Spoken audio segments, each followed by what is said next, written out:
about a second delay. All right, let's do it.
That's what happens. It's just right when you're lighting your cigarette. I am fine. You? I see we got Johnny in already. We do have Johnny in already. Why not? Why not? It just kind of popped in. So How you doing, Johnny? We live. introduce yourself, my friend. Johnny Radelat. Of what do you do, dude? I'm a drummer. Most recently with Gary Clark Jr. for the last 10 years. Dude, that's awesome. So, tell us about this your new project that you're producing and writing your own music right now. What's going on with that? Sorry, I could barely hear you, Adrian. Oh man. Okay, so I was saying, tell me what's going on with your new production and your music that you are now writing on your own. It's going to be released here in a couple of months. We're slowly releasing stuff. It's a project I've been doing on and off for the last 3 years. Pretty much every time I tour through Atlanta, a friend of mine, Spencer of the Soul Fund, which is a pretty well-known band in Georgia. He has an analog studio, and we've been working and recording together since college. We've been in and out of bands. We kind of started a project for fun while I was in town, and it turned into a thing. A small label picked it up, and we'll be releasing something once a month for the next 6 months.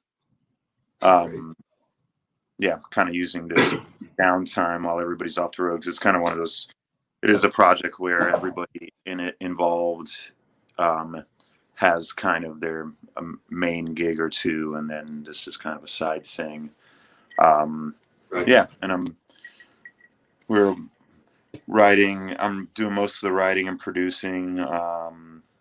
Very nice. Stuff with kind of a first time thing for me to produce something and write with another, for another singer. And how are you enjoying the process? It's going well, man. It started as an experimental thing, and we weren't sure what sound we were going for. We ended up with a bunch of tracks that lean towards trip hop, like Portishead, kind of late 90s sounding trip hop. Yeah. Wonderful. When's the date on the first release? We released something the week while I was in Europe, the week that COVID-19 kind of the shit hit the fan. Right. So we kind of pulled the release. So I think we're due to release on the 1st of next month. Wonderful. And that will be on all social media platforms, I'm imagining. Yes. Yeah, it's a strictly digital release, so it'll be on all streaming, and we'll be pushing videos and stuff that we kind of have shot ourselves in Atlanta.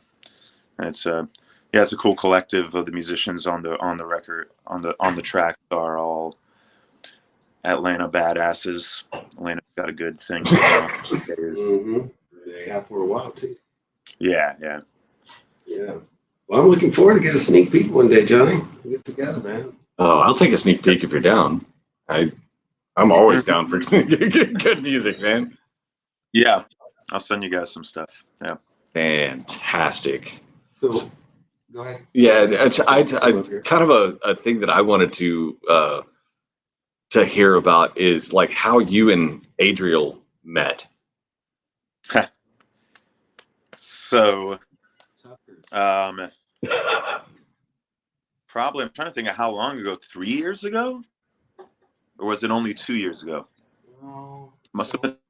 I think it was 3 years ago.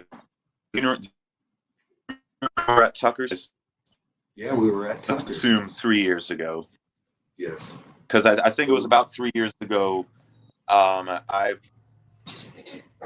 Me and my wife bought this house in on the east side in San Antonio, and there's a we were walking down the street.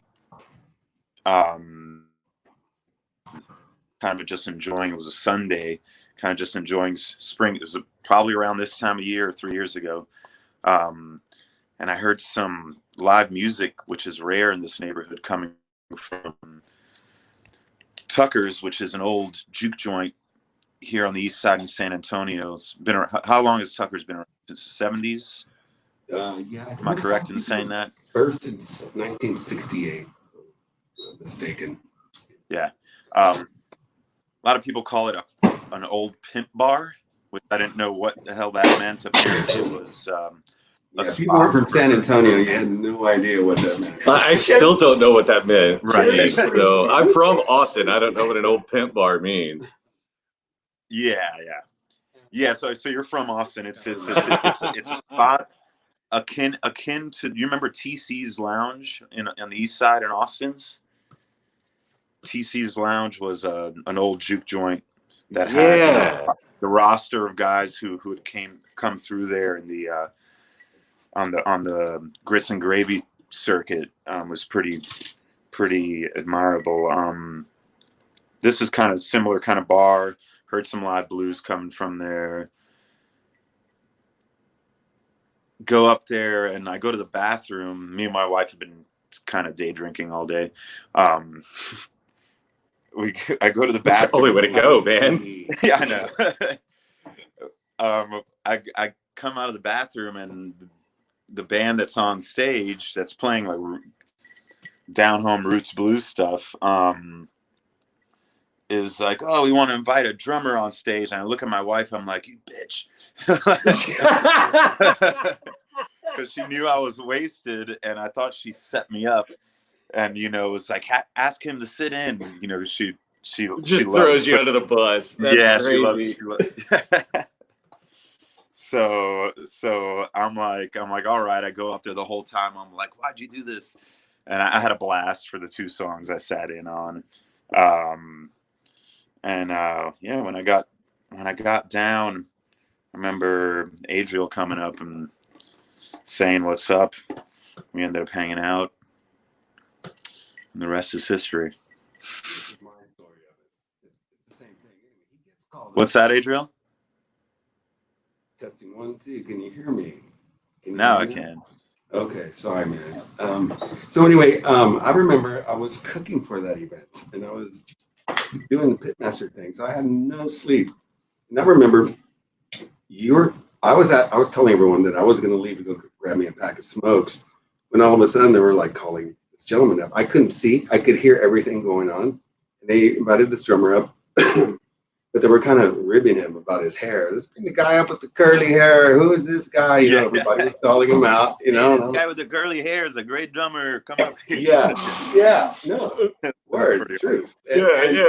And so I'm in the back, and I still can't get out of there. You know how the back of the house is, Mark. Hutch, I'm sorry, buddy. It's happened. I vaguely heard it out of the side of my ear, and I was like, was that a mark? Oh, no, so they call him up, and immediately the groove just totally changed, man. And I was like, holy shit, I need to get out there, but I also need cigarettes to get back to feed the event. Right. So I'm walking out to my car. I look over. Of course, I'm a fan of Gary Clark Jr. Who isn't?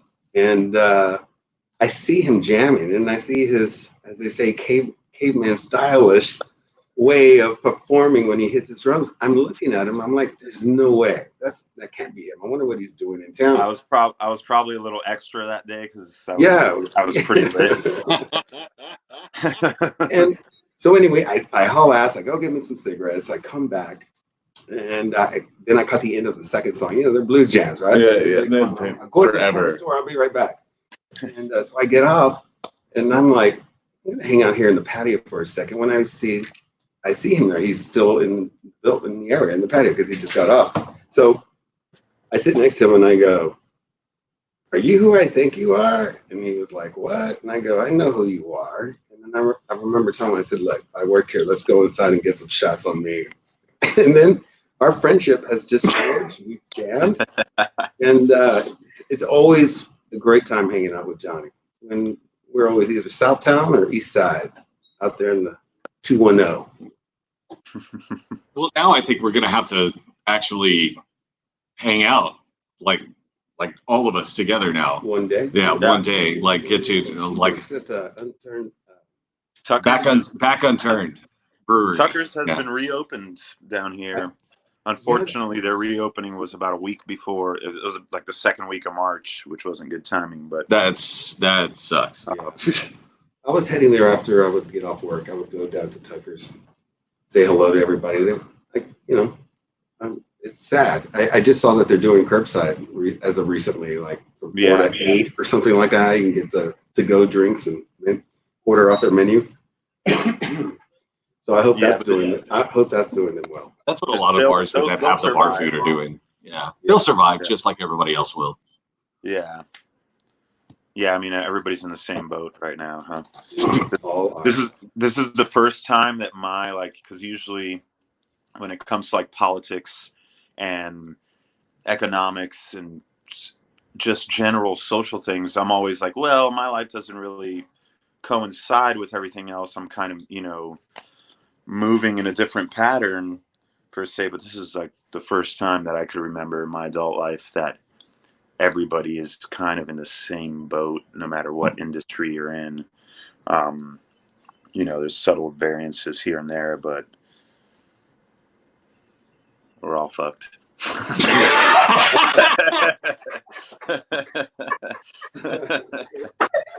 I'm just playing.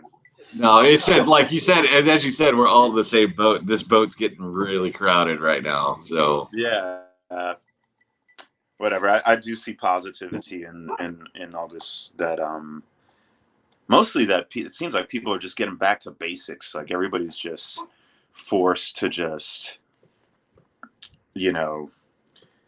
just get back to real shit. I mean, even you're seeing it like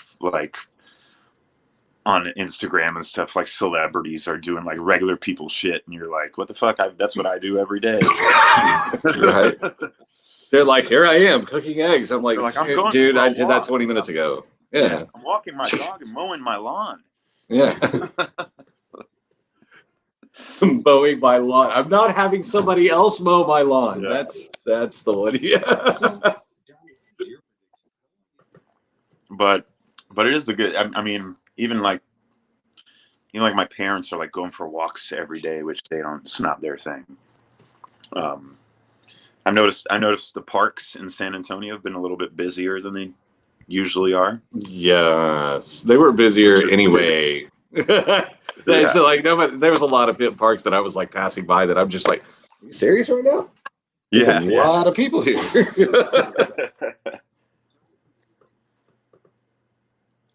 Johnny? Yeah, I could barely hear you, Adrian. Yeah, I think I don't know what it is. I think it's just like your feed, man. I don't know what it is, man. I pushed you a lot. Yeah. Hear me now.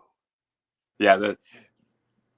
The other thing is the pause button sits right over where your face is on my screen, so I can't tell if your lips are moving. You go like full screen. It's just it's like pause button. I don't know what the pause button is for. I guess I could pause you guys if I need to. You just gotta talk loud. Yeah, I think that's what it is. Yeah, I've got you maxed out. So yeah. Yeah. So Johnny, I mean, what is your outtake? What do you think, or what in your mind? When do you think that we will all kind of go back to playing? You think it's going to be a couple of years, a year, when we get the vaccine? What's your take on that? I know none of us can answer that, but I would just it's all speculatory. And I try to pry inside information out of, I got a couple friends that work for Live Nation and, right. Booking agents and, just to hear what's going on in their world, because they're really, they're the ones that are scrambling to either reschedule or figure out how to schedule the things they're supposed to be scheduling now for fall and early next year. And it doesn't seem like anybody really has a grasp of what's going to go on. Everybody, 2 months ago when this all kind of started, kind of, you know, hold tight, you know, because we'll see what happens. We'll see a month from now, and you know, we're about 2 months in, and it's still, you know, it's still speculative. I honestly have trouble seeing how things are going to go back to normal in the festival world. Because that's just those numbers or shows over. Here's my guess. My guess is that 2,000 capacity shows like the Aztec Theater here in San Antonio, or, you know, like gutted theaters turned into music venues that usually have 1,500 to 2,000 people. Right. Maybe they'll do 500 people in those rooms and make the ticket prices high. But in that case, how do you keep everybody from rushing the front of the stage? They're going to anyway. I mean, they're going to. They're going Yeah. to anyway. So seated theaters is an option, I guess, for bigger shows. Yeah. I guess I've heard that there's talk about seated theaters doing the thing where they space people out. That would be the only thing I could think of that would make it happen. Seats, which is really odd. Can you imagine standing on stage and seeing that, though? No, that would be so awkward. Yeah. So awkward. I don't know, man. I don't know. That's a great question, because I don't know. I mean, I know they were already talking about, like, they might not even be playing with like the NBA. Whenever they actually start their next season, they might start playing without fans in the stands. I heard the same thing. I heard the same thing about NFL, supposedly. NFL too, yeah. Which would be crazy, because you imagine like the lack of enthusiasm. Although if you're getting paid that much to play ball, I guess you're enthusiastic about it. But you take away, especially in NFL, you take away that crowd aspect and, you know, that energy. Dude, Anthony Martinez has got actually a great idea. You open up like those old drive-in concerts, like the old drive-in theaters or something like that. Put a stage up there, people just drive up. Yeah, so I forget the name of the band. If I'd been living in San Antonio longer than 3 years, I would probably know the name of the band, and I probably should know. But there's a band playing down. I live on Hackberry on the east side. There's a takeout place down the street that's having a concert in a couple weeks. Yeah, and they were explaining the drive-up thing to me. That sounds interesting. Yeah. What's that? You just have to speak up, I think. Can you hear me? Just fucking Samuel L. Jackson that shit, man. Yeah. Can you hear me, motherfucker? Yeah. Yeah.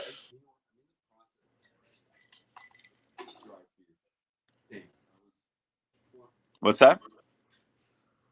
4 or 5 years ago, I had the idea to do one of these bike rides, and we were riding through. I'm wondering if it's like through the Missions, and I saw the Mission drive-in theater, and I was like, I posted it. I was like, what do y'all think about maybe me? Like, kind of wanted to do like a festival, like a 2-day thing, start on Saturday and stuff, and roll through Sunday. And I just posted it up there, and there it was. I got a hookup. So now we're going to start working on that. Well, we've been talking about it, but we're going to see what happens. I mean, it's too early to tell, you know? Yeah. I mean, I think everybody would enjoy it and want to come out, but what happens in 3 months as we're trying to promote this drive-through concert thing, you know? We need minimum of 90 days, right, to promote and market. Right. So who knows? Is that then the second wave comes in, and like no one's going to want to go anywhere, you know? I think that's the big problem with all this, is that there's, you know, and a lot of concert goers don't realize it, because they might buy their ticket 2 months out and be like, oh, the concert just got announced and I bought my ticket and it's 2 months away, which means probably the band just found out about it and they just booked it. But people don't realize that, you know, all this stuff goes down 6 months ahead, even more than that if you're planning a full tour from a band's perspective. Correct. That being said, like we're losing ground on fall and early next year. Right. Which a lot of people don't realize. But yeah, ideas like that, you could spark them now and they could happen. And I think rounding back to your original question, I think things might go the way of more local shit. Maybe local shit will get pushed up to the forefront. And because there's going to be less touring big stuff, people are going to be hungry to see live things. Maybe more people will show up to see local shit, which San Antonio needs. We definitely need that. Austin kind of already has a good bit of that. There's a lot of people that go out 5 nights a week to go see local stuff, you know, myself included when I was there. But I could see a lot of cities, maybe, you know, there's going to be a void. People are going to need that visceral experience of, you know, walking into a room and not knowing what to expect and it being maybe too loud or, you know, the sound being a little off, which is, you know, all part of a live show experience. Indeed. Right. Even the bad things are part of the live show. You know, the dude next to you spills his beer on you, whatever. Spills the beer on his amp, the amp goes out. It's all part of the experience, though. And you can't ever replace that with these, you know, I big up to everybody out there doing the quarantine sessions and these live social media jams. Right. I saw Clutch do one the other day that was pretty good. Yeah, it is great for songwriters. It's a great outlet. It's a great showcase too, because you get to see things stripped down without the magic of production, you know. And then again, that's the thing we were discussing about not having an audience. You know, there's that energy is no longer there, and it shows when you see it. Don't get me wrong. Well, think about it. Whenever my boy Willow engaged, you watch him, man. That guy's getting down. He's a badass. I mean, he's got some magic, you know. But I do understand where you're coming from, Johnny. Yeah, some people just have that energy with or without a crowd.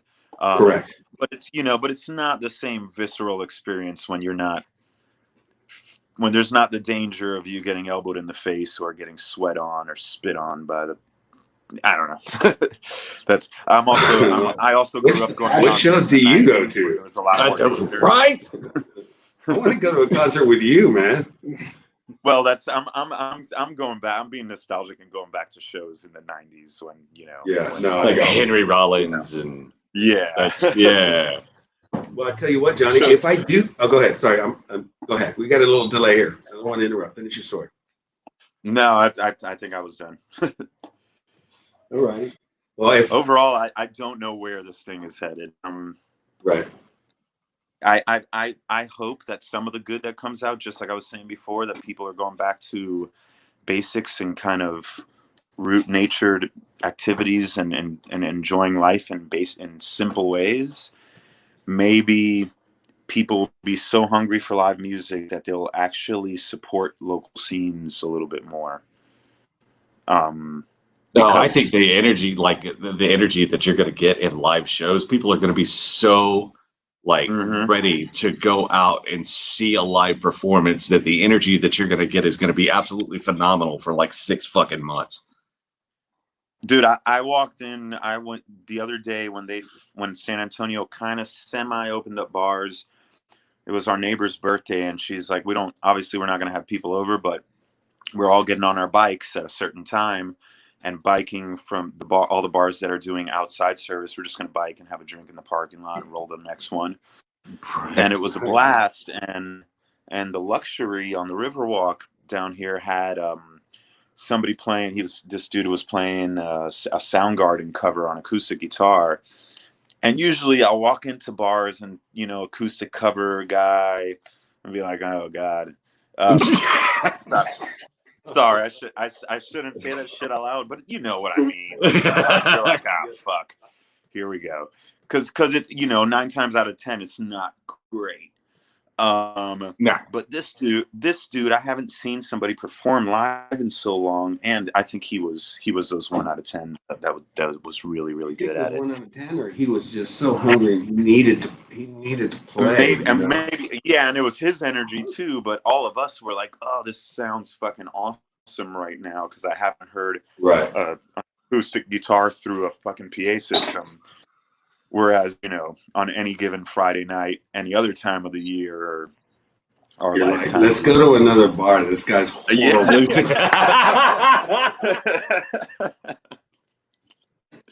And I hate saying that as a musician, but everybody out there knows what the fuck. There's always the one you walk into. Though, right? They're grinding and finding their way, But I'm right with you on that one, Johnny. So speaking of covers, I think we got a little clip of Johnny playing with us with Texas Pink Floyd. You got that? You want to cue that? Yeah, I can do that. All right, cool. Here it is. Let's see what it is.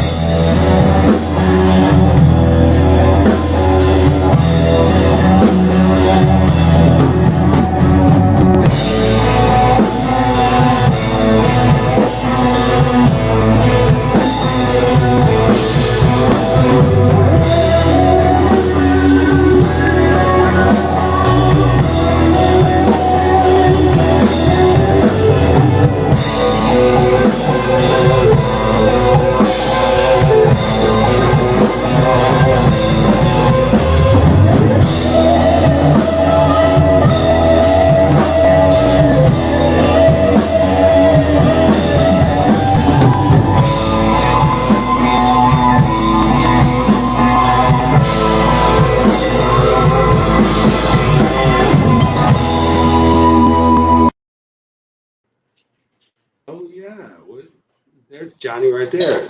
What do you remember about that day? I think that was a fun day, Johnny. That was our first time ever jamming with you, and you jam. I mean, with all of us. And I think that. Oh yeah. That video clip was like our second time running. Our second rotation. Like, all right, let's try it again. Now, all right, we know where we're at. Knock the cobwebs off, if you will. And when you performed with us that night, it was fantastic. Man. Yeah, it was a blast, man. And so, if I end up getting this thing going with this drive-in theater concert, definitely would like to have you come up and play a couple of tunes with us again. I'm sure Armando would not mind. I feel like I feel like the Texas Pink Floyd thing would be a perfect thing for the drive-through because you have the visual aspect. Yeah, that would just make perfect sense, man. Yeah. I feel like not every live band would translate in that kind of setting, but yeah, you guys, I can't wait till you guys do it. Yeah, our new manager, Johnny, and I'm putting this out there because I'm sure some of you guys, your followers are following, and I don't want to bring a negative into a positive thing here, but I just recently lost my manager this past Friday. And you remember for a couple of years, I kept asking him, like, Johnny, a manager for me? You got somebody? I'll keep an ear out. I'll keep you posted up. And anyway, I finally got there, and we had some big plans, and unfortunately, COVID-19 took him away. And I'm devastated because all the interviewing, and there's so many talkers out there, and this is not what this band needs. We need to move. We need to get going once this whole COVID passes. But it's a business, and I need the right guy. So please keep your eyes and ears out for me, open, and see if you know anybody. And maybe they might be interested, and when shoot me their email or whatnot, and I would love to hit them up and have a conversation with them. Yeah, I will, man. Yeah. Fortunately, I'm a little bit out of the game right now, but how long y'all been off? How long you been off before the COVID? Didn't y'all? Well, we were off the road since we've wrapped a tour, a long 2019 tour, which was most of the year up until ACL was the last slew of shows, which was October of last year. We've done a couple of like TV one-offs. Right. but no real shows since Austin City Limits Festival. And then, as soon as touring season comes around, I was on the road with. It's funny. You just ducked over to that way, and he ducked over that way. Are you guys in the same room? Dude, so it's just like, hey. Oh, you guys are in the same room. Yeah, Okay. Yeah, we're in the same studio. You're just passing the joint, weren't you? We're 6 feet away. I'm just saying, we're 6 feet away. I was actually, the last tour I was on was in the beginning of March. I was in Europe with this band, The Last International, and I was supposed to be in Europe with them until May, until a couple weeks ago. We were supposed to be in Italy at the end of March and wrapping up in Spain and Portugal, and all this shit went. So I saw all this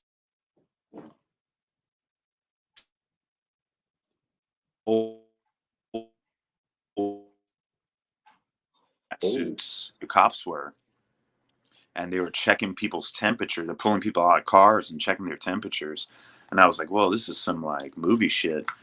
And that's when it like hit me, like, "Oh, this shit is real." And I remember calling people back home and getting the notion that they weren't really understanding like what was coming to. I was like, "Dude, we're like 2 weeks ahead out here. In a week and a half, the U.S. is going to be like, shit's going to be different."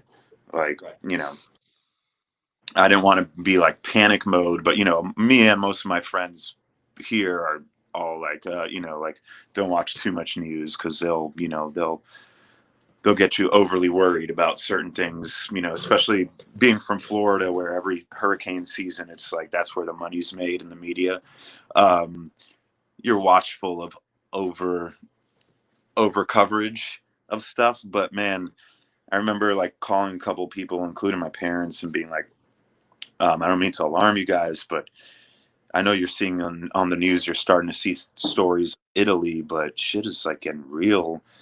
So yeah, I was out in Germany when Italy, when the Italy news went worldwide, and footage of body bags in hospitals started popping up, and then we started seeing like border crossing weirdnesses throughout Europe.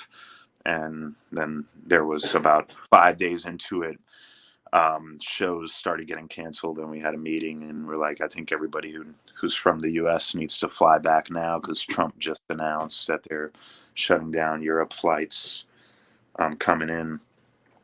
And so, yeah, I flew back that weekend after they started shutting down flights from Europe. I flew through London Heathrow and got diverted because I will go to check into my flight at London Heathrow, which is supposed to fly direct to Austin. And they're like, "Oh, you can't fly to Austin. You got to pick one of these 5 cities that has testing centers." Wow. And I'm like, "Oh shit!" So I chose the next flight out, which went to Miami, thinking that I would land and get tested. And of course, we land. The flight in front of us was coming from Spain, which was just going through a huge outbreak. They weren't testing anybody at those airports that weekend. Like, they were supposed to have kits to test everybody coming from Europe.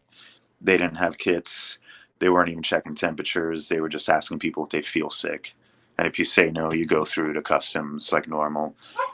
If you say yes, which nobody did, there was like a long line in the room, Yeah, nobody's gonna say that. There's already a long line. They're like, I see that. Nah, I ain't fucking around with that.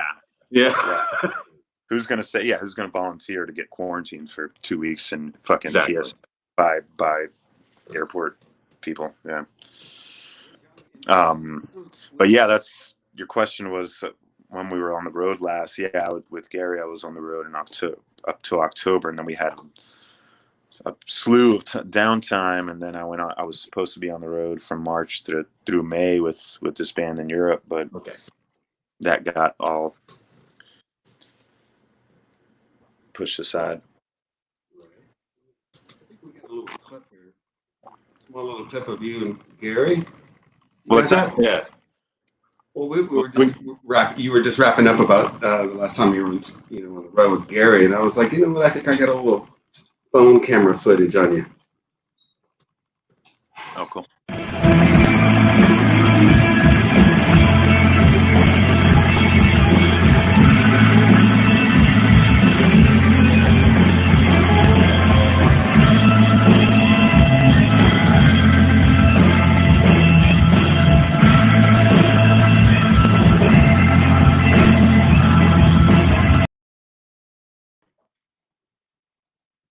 That's just excellent. That's just excellent. I didn't see it on my end. What was it? Oh, you weren't able to see it? No, that I sucked. didn't see it. Yeah, it was, yeah. I was just saying, man, I have that album too, so I'm sitting there listening to it. I'm like, when oh. my train pulls in, man. Oh, cool. Yeah. There was a lot of great footage out there, and I wanted to grab it, but I didn't want to chance the. Yeah, Warner Brothers is pretty hardcore about that shit. Yes, they Yeah. are. Yes, they are. I had Scott Page on here on episode 2, and we showed a snippet of Scott with David Gilmour, and dude, our numbers were wonderful by the time we logged off, and then it got pulled as soon as we posted. Well, see, that's the thing. Yeah. It's just like the way that everybody works, if you keep it less than 30, any video clip, any audio clip that you have, if you keep it less than 30 seconds, it should be able to fly. Facebook, fucks everybody on that. Okay, so wait a second. You're saying, and this is probably good info for people out there. Yes. Is that why you don't get flagged on Instagram? Because most of the videos are, well, correct. They have to. I've never did that, but I know about it, and I was the one. All right, pull this video. We're going to use this video. We're going to use this, a minute or however many seconds we're going to do. So today I was looking at. I said, let's pull up the copyright laws, and we looked it up, and I'm like, you know what? I'm not going to chance this. Let's use the Texas Pink Floyd footage. I'm not going to steal something from the BBC, and then I go to launch this, and then it's like no one gets to see it. And that's what right now, Scott Page, what he's asking that we had great amount of views, and I mean it was climbing, like it was quadrupling, and it was just unbelievable. And we were surprised. We loved that was happening, and then sure enough, Facebook pulled it, and then we fought it, and we explained our side of it, and then they let us upload it again. Yeah, but. Yeah, but I don't want to go through all that hassle. Because they don't. It's got some movement and some drive, and it's moving forward. I mean, that's what you want to keep. You can't ever let's start it again. No, I think you're going to have the same outcome. I think what it is that like defeats the entire purpose of what we're doing. Exactly. It's just what they're looking for is if you're making any money off of it. And it's like if you're making money off of it, then they would like, no, you can't have this on this platform, that kind of thing. Like I've been in radio for quite some time, and like we have to keep like any audio clip, like any intro that we have, it has to be 30 seconds or less, especially if we're putting it on Facebook. Otherwise, Facebook will block our live feed just because of copyright issues. I've noticed that's something that Facebook has, because I do a lot of like from home. I'll record my practices, and sometimes I'll record a clip of me playing a cover song. Never been an issue in the past. I noticed once the DJ live stream thing started during this quarantine, they started like the algorithm just jumps on it in a second. Or whatever it is, whatever supercomputer they have going through and scouring sounds and being like, oh, this is published music. I just started getting, I would, and they'll send me a notice. You're starting to get flagged? Yeah, they send me a notice saying you're using somebody else's stuff. They've done it to Lisa with her yoga classes. My wife does live streaming yoga classes, and sometimes there'll be music faintly audible in the background. And I've noticed if she has on her playlist any like major label stuff, because most of the stuff she plays is like Tripnotic dub stuff and like stuff that they don't catch on to, but like some Rihanna song or something came on, and all of a sudden within a second, like Facebook shut it. Oh yeah. But I think it's mainly they don't want to deal with the backlash, so they're just like, oh, if we know this song, then it's fuck out of here. I think that's pretty much what it is. And the backlash would come from BMI ASCAP to Facebook. Mm-hmm. Yeah. Oh yeah. Yeah. Oh yeah. Which those out there listening, BMI and ASCAP are the companies that, in a very old school mafioso way, collect. And it is a very mafioso thing. I mean, it was born of the mob. Like it's pretty much extortion. Like they go to a business and say, "Hey, you're playing music. We own that music. We're gonna break your legs if you don't give us $50 a month." And you know, if you're playing other, you need our protection. You have to have our protection. Otherwise, you are fucked. I mean, as an artist, I should be hailing them because they're the mailbox money that we all get. Yeah. But it just seems like a really old school way of doing things. For sure. No one knows how to solve this problem, right? This problem is no one what? We don't know how to solve this problem in the industry. You know, all the file sharing. I mean, anyone can get your music. You can't. I mean, I don't think the policing could keep up with the rate of technology growth. You know, like, and that started with Lars Ulrich fucking 20 years ago, or whatever. Oh, the Napster incident. Yeah. And then like 6 months later, Napster didn't even matter because everybody everyone had it. Changing shit left and right. I don't think they thought it through very well. No, the motel out of business, you know. Yeah, so well, I don't think they foresaw that. I don't think Metallica foresaw that freaking. Well, I probably shouldn't say their name because we're probably gonna get shut down. You didn't do the full syllables. You're fine. But yeah, he who should not be named. I don't think anybody realized what was around the corner 10 years from that point, or now, you know. And I think it's all. I think it's all for the better of music. I think it's all for good.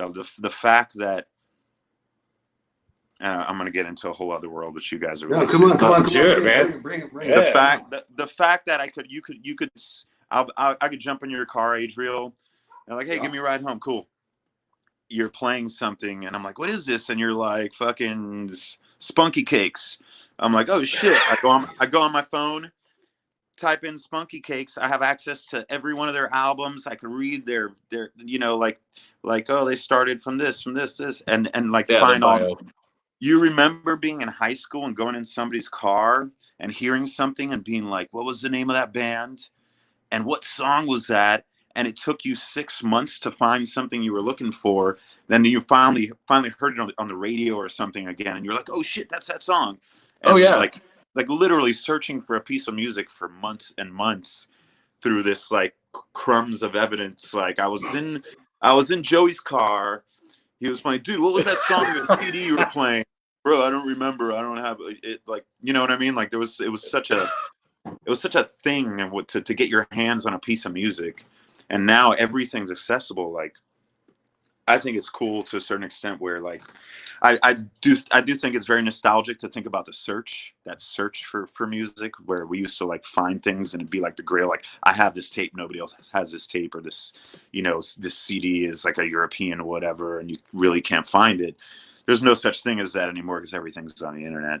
But kids now have fucking access to anything they want to. They expose themselves to fucking West African carnival music, and you know,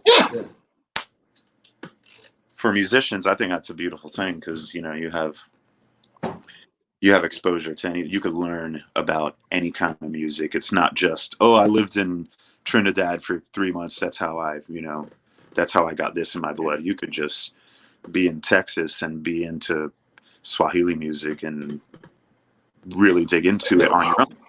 Wow, that's it, Jiggy. You went to Texas and Swahili music. That's fantastic. What have you found new out there, Johnny? That maybe I might have. What's that? What do you what are you listening to now? What has turned you on? What's your new groove, your new genre? What you doing? I'm pretty fickle, so it's like a week to week thing for me. The last couple of days I've been listening to a lot of Little Richard. Cool. Listened to him the other day. Yeah.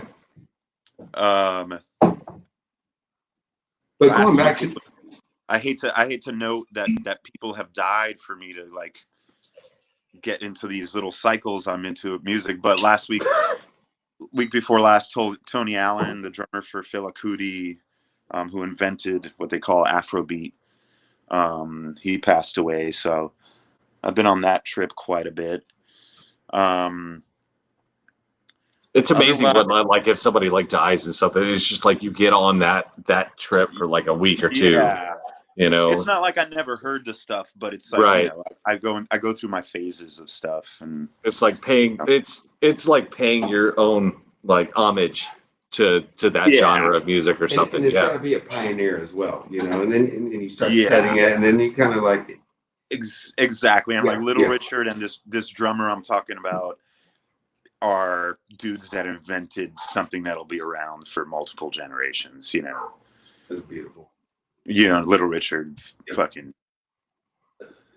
killed it. He invented it, dude. Like we wouldn't be talking about anything we're talking about right now if we'd be talking about fucking trombones or hey, and crumpets. Hey, I was a trombone player in high school and middle school. Trombone was the wrong instrument. Trombones are rock and roll as fuck. Don't get me wrong. I can make that shit rock and roll as fuck. We might be talking about chamber music right now if it wasn't for that dude, you know. Well, there is still that clique of people that want to talk about chamber music or that want to talk about Swahili music, and you know, just everything out there is like it's all about finding your place in whatever genre you want to be able to be enthusiastic about, you know. Yeah, and I'm definitely guilty of genre hopping. Like I do the same shit.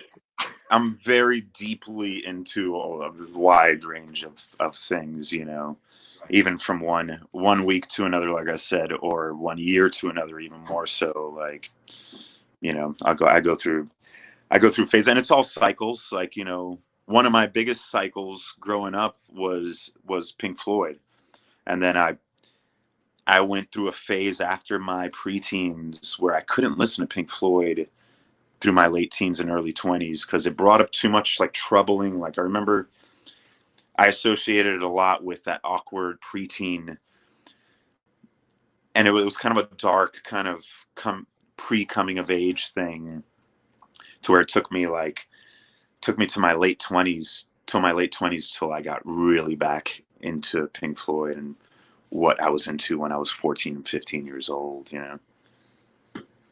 For sure. I mean, it's like Blind Melon was like one of my favorite bands whenever I was in high school. It just brought out something that I had never really felt like as a person, you know. And it's like when Shannon Hoon died, I had this. I seriously listened to like all their albums like straight for a good 3 months. Yeah, I like that. Yeah. I mean, it was their first two albums are just straight rock and roll, good stuff. It's just awesome. What sucks about them is that not what sucks about them, but what's unfortunate about their whole cycle is that a lot of people know them from that MTV video, the B song, the Bumblebee. Yeah, and there was a lot more depth. There was a lot more depth to that band. And I remember it took me going to one of the first club shows I went to when I was 16 years old. I went to see them open for Smashing Pumpkins in Miami. And, and I was like, oh, this band is like way more than just this thing, you know. And it was a small club show, and like it was one of those 90s experiences. It was amazing. Did they blow it away? I'm curious. It was I've done some. That was the only time I've seen them live, and I've done some research on them since then, and looked up like live footage, and it was a sloppy show. Okay. But I mean, I don't. Once again, like sometimes sloppy shows don't. If you love a band, like who gives a shit if they have a sloppy show? You know, like it's absolutely. Yeah, you know, unless you're paying, you know, unless you're paying money to go see Pink Floyd. Then if it's a sloppy show, you're like, hey, what the fuck? Yeah. But Yeah. if you're going to see a rock, you know, if you're going to see a garagey rock band at a club, you expect a little bit of gnarliness, right? Hey, Johnny, speaking of that, what year was it that you moved from Florida to Texas? What brought you to Texas? You're from Florida? So, yeah. I'm sorry. I went to high school. Yeah. Jesus. God. Florida man.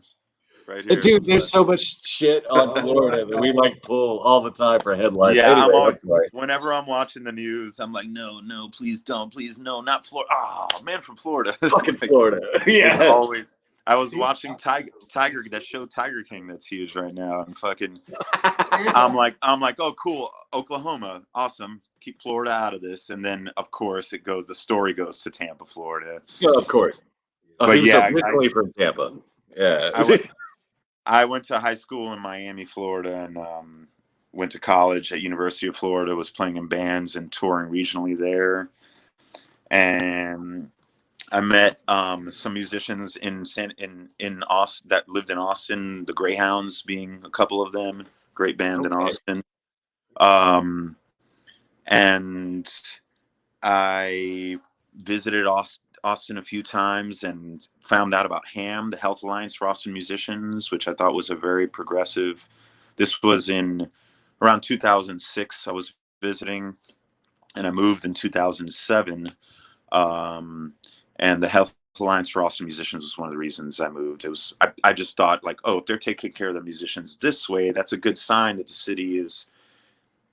That there's people that are, you know, appreciate arts, and even 2007, which a lot of old timer Austinites are like, oh, by then Austin was already changed. Austin was pretty small townish. Even in 2007, it was still had everything was super accessible, and the music scene, people were touring and doing things, but it was all attainable. You could, could walk into a bar with 50 people in it and see a band playing and see a Jimmy Vaughn jump up and grab the guitar, or, and yeah, so 2007, I moved to Austin, and my first gig was with the Greyhounds at Austin City Limits Festival. You guys there? You guys dump me? You guys there? Adrian wanted to try something different there. Was I on that whole time? Do you guys hear? We're still figuring this whole thing out here. Yeah. That's all right, man. I'll be your guinea pig. Yeah. No, you're not. You're the fourth. Yeah, you're the fourth. That was a video Leonardo DiCaprio. We correct something every week, and then there's always a new issue. There's something else. I don't think this platform is ready for outboard gear, because obviously I have to yell in my mic so y'all can hear me. Dude, next We're time. trying to bring in. Yes, sir. Next time I'm going over there to your place. I'm surprised you weren't here. I should have done that tonight. We're gonna be here. I was like, fucking hey, I get to hang out with John, and we get to have some whiskey together. It's been a while, and I just wanted to catch up with you, man. Your energy, your soul, everything about you, man. I was really looking forward to it myself. I was like, oh, I get to be Gary Clark's drummer. Are you serious? That's fucking awesome. And he's like, nah, he's staying at home. I was like, hey, fuck that dude. Well, next time, definitely I'll come by. Let's our finale. We'll do something here in the studio. You know what I mean? Whether it's Texas Pink Floyd, Willow and Gage, Ruben V, myself, whoever wants to come join in, Dexter, whoever wants to come in, we'll come in here and do a little jam session, man. 1 hour. Get together the day before, set up everything, make sure we have the levels, and then just kind of run through it, and then freestyle the following day. Yeah, that would be fun. We could always have a little jam session, and then and then talk afterwards. Well, how about now?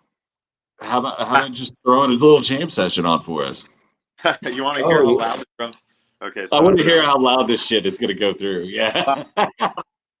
Off my drums. Now, of course, it wouldn't be on this platform, but we'll figure out the platform to perform live. But yeah, let's see what it sounds like. But I got all like 1960s and 1950s stuff in here. Of course you do, and it's wonderful. Yeah, there's 13 drum sets in this little room. Yeah, that's a cool one, Vistalite. Nice. This one's 1903 Ludwig. Oh Lord, I'm a huge Ludwig fan, believe it or not.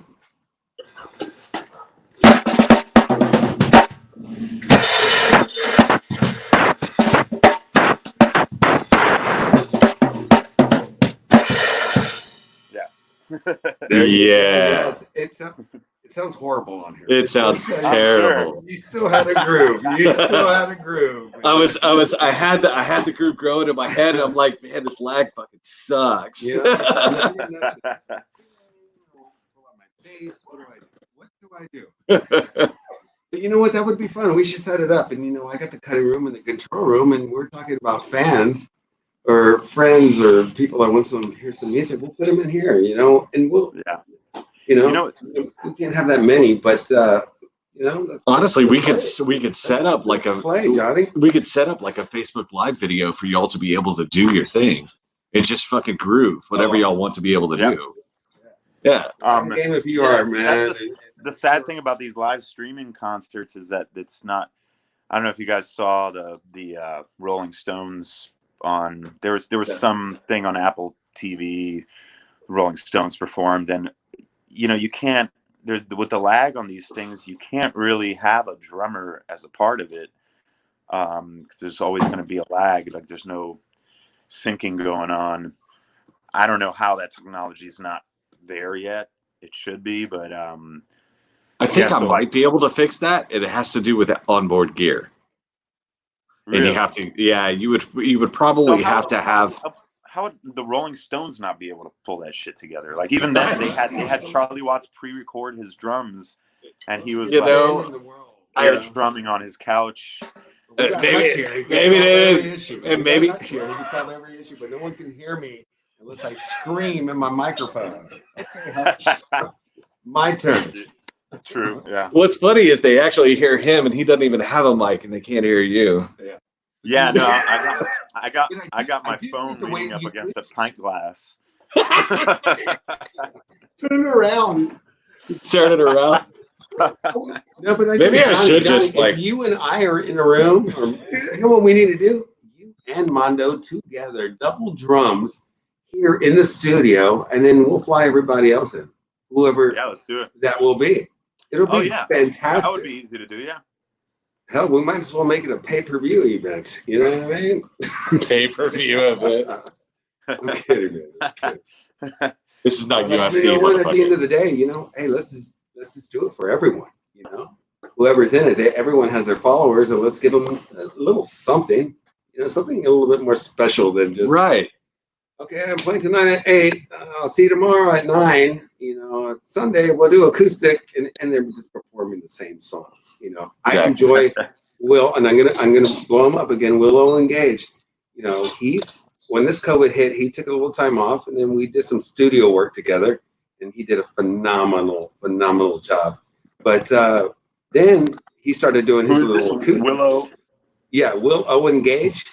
Will Owen Gage, yeah. Will Owen Gage. I'm surprised you haven't talked with him. I heard. He's phenomenal. What have you heard? Tell me what you've heard. Willow and Rage. No. The bottom of your hey, we'll name the live bands on Facebook. Willow and Rage. Yeah. Willow and Rage. Yeah, Willow and Rage.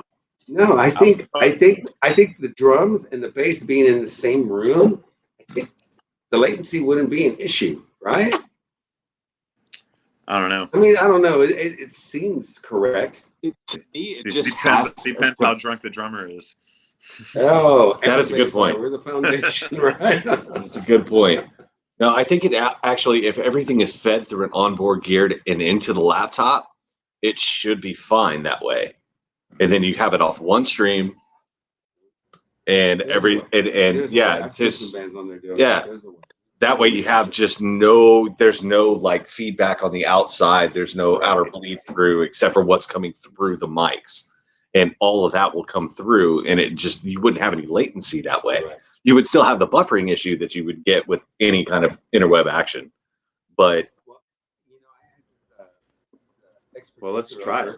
Yeah, no, we should try it. And I got some people behind I got some new ideas brewing, and one of them, he used to be a producer over at Ken's TV, and he came into the studio. He was like, "Dude, you're sitting on a gold mine," you know, and I'm like, okay, I don't look at it that way. This is my workspace. But he was talking about this COVID thing. Your place is awesome, yeah. Thank you, brother. Thank you. I appreciate it. I'm glad you had a wonderful time here. I second that. Thank you. Yeah. He was talking about, he was like, dude, why don't we set it up? Because he was always in charge of all the live music that would come on the shows and whatnot. And he wants to start producing a live production out of here, to where if you are one of those guys and you're playing solo, but you need your band, let's do it here. They put their PayPal up. We don't take any of their money. Right. They keep the money, and then we get paid off sponsorship, you know? Yeah. Which you were asking before where I think like touring and live music is going to go. Like that's the immediate solution, is bands could maybe travel around and play different locational small rooms and studios for maybe a small crowd of people, and then an external crowd that would be willing to watch it online. Well, yeah, but see, here was our deal. So now we'll simulcast the show, right? And we'll get like 4 different nice clubs or bars, whatever, here in San Antonio that has a wonderful TV screen area looking thing. And instead of the jukebox going on, we stream to them, because a lot of them are not. I'm getting my ideas away. God damn it! But here you go. We sell to them, right? Something cheap, $100. And then you're on the northwest side and you can't make it to the east side. Okay, well, it's airing at this time at this bar on the east side, this time on the northwest, and you don't have to drive across town and do all that. Because we are opening. Let's just face it, and there's no way we can be shut down again. If we get shut down, I mean, it's So I don't know. We're just all trying to find our way, And musically, I think that would be nice. Some and great bands, not just your basic cover band in San Antonio playing covers. Just a nice groove, and who's real, and then put it out there. Who knows? Is it the new way? Maybe not. Maybe so. But that's a good idea. The idea to put it out there to give people what they need or what they want is the outlet for me. But it's still, we're still brainstorming, and we'll see what happens. But I think that would be nice. Like, hey, it's your choice if you want to go out and drink, right? We're kind of open. It's your choice. Well, if you're one of those that do choose to go out and you go to a restaurant bar, you can watch a show, man. You can hear some live music. And I think even with, we were talking about having 5 cameras in here, different angles. I mean, not just, your cell phone camera. Nobody needs 5 cameras on me, But,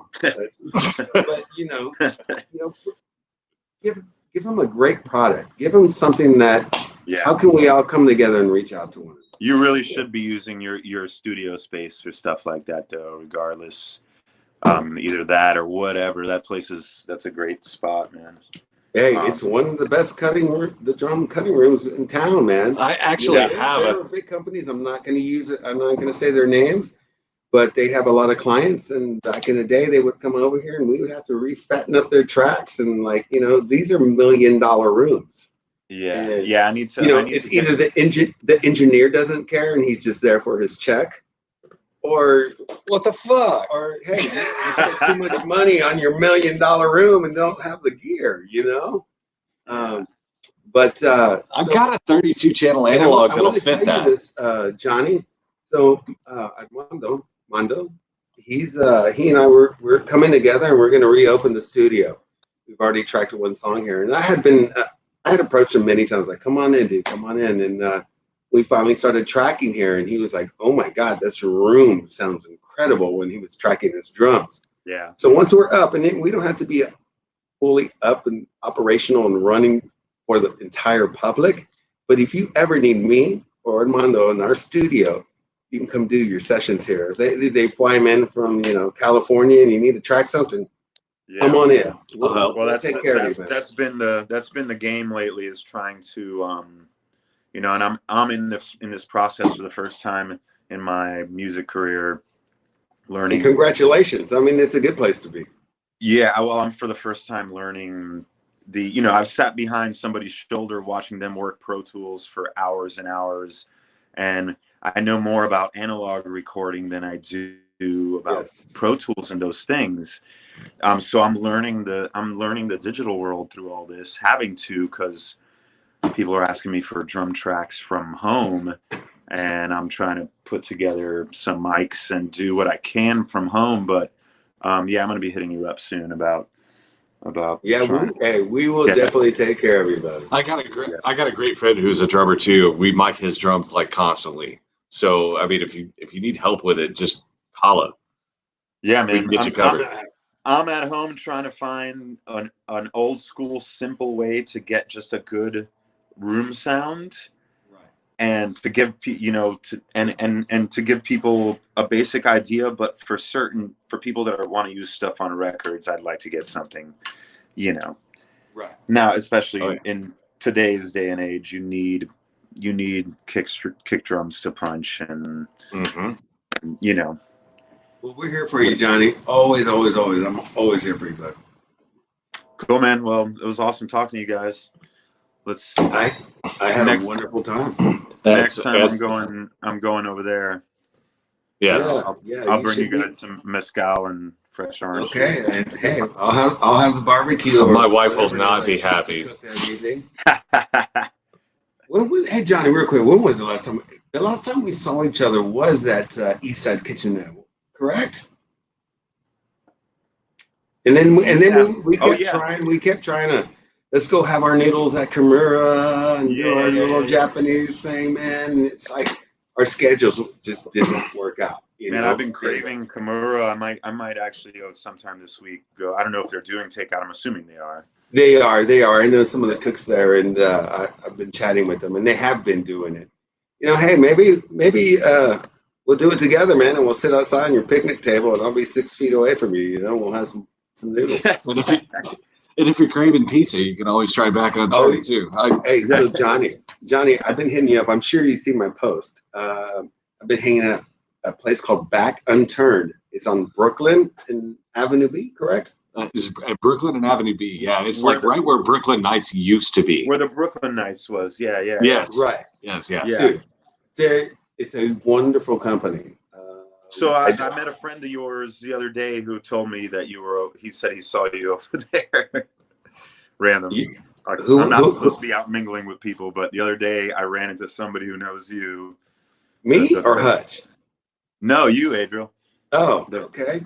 He don't know me. He's like, who was that person? The 5 strangers I see a week nowadays, one of them knew you and saw you over at the Brooklyn Night.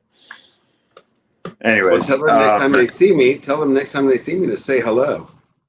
It's not that hard. No, I mean I don't know who you're talking about, so I'm just like, I can't remember his name. I get in a thing like, and here was the deal. We normally start the show, but you will be on your screen, and normally Hutch and I say, hey, what's up? How was your week? I forgot to pull you. Unfortunately, I have been to his.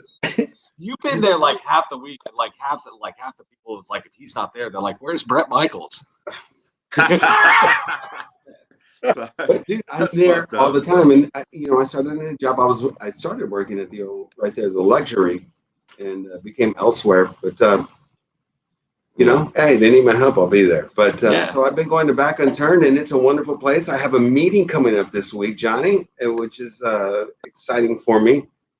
But not having my manager is kind of a hard thing for me, because once I told him, he's like, all right, we're gonna get in all the the Hard Rock cafes and the House of Blues. He's all excited. Pumping me up. I'm like, hell yeah. And but anyway, we have a meeting this coming week, and we'll see where we're at. I think Texas Pete Floyd is going to come out with a Dark Side of the Brew, and Yeah. that takes place this week, and I'm very excited about it. Awesome, man. Well, the other one was I actually named a beer that came out this weekend called it's a porter, and I was like, Puro Pinche Porter, and he was like, does anybody have that? perfect. Yeah. So, Hey, maybe one day one day you and I can have a cold one, and they're all about social distancing, and the entire staff wears masks, and it's up to you. But it's like, how do you drink a beer with a mask on? Mm-hmm. But I've been living there for the last 12 days. You've done it well. Days. I'm still full from yesterday's Mother's Day brunch. But Mother's anyway, Day Johnny, brunch. I want to thank you so much. Thank you guys. Yes, you are very welcome, man. And we'll stay in touch. I'll call you in the next couple of days, and if I find out more, let's see what's going to happen with this drive-in concert thing. And I would love for you to be a part of it in some way. Thanks, Johnny. Appreciate you. Yeah. Even if it's your band or something. We'll see you later, buddy. You have a good evening. Tell Leafy I said hello. Guys. Give her a big hug. I will do. Thank you, sir. Man, that's an interesting cat. Yeah. Every single one of it. But I come away every time, like from every one of our guests, with a different aspect of like life in general. It's kind of humbling, I guess, and that's the way I like to feel anyway. So it's just like it's like he's just like he has these certain genres that he just goes back and forth through, constantly and everything, and we kind of hit on one. And I was like, wow. So it's just amazing. Like I never met this cat. You met him like 3 years ago, and that's an interesting. I want to hear more about that off the air. Slammed a couple back, you know what I mean? And also that his partner, she's just a wonderful woman. How long has he been married? I was kind of curious about that. That's something you should have asked him. I thought about it, and I was just like, he didn't really seem like he wanted to get. I don't know his wife. They are a great couple. Yeah. They are a fantastic couple. Every time I get a call, and I might be tired, and I might be doing something, I'm ready to go to bed. He can text me, "Hey, amigo, I'm going here." I'm like, on my way. I get it for people like that are just humble. So I know whenever the next time that I actually text you is like, I'm on my way here, and you go, nah, man, I'm about to pass out. That you're like, fuck this guy. Yeah, you're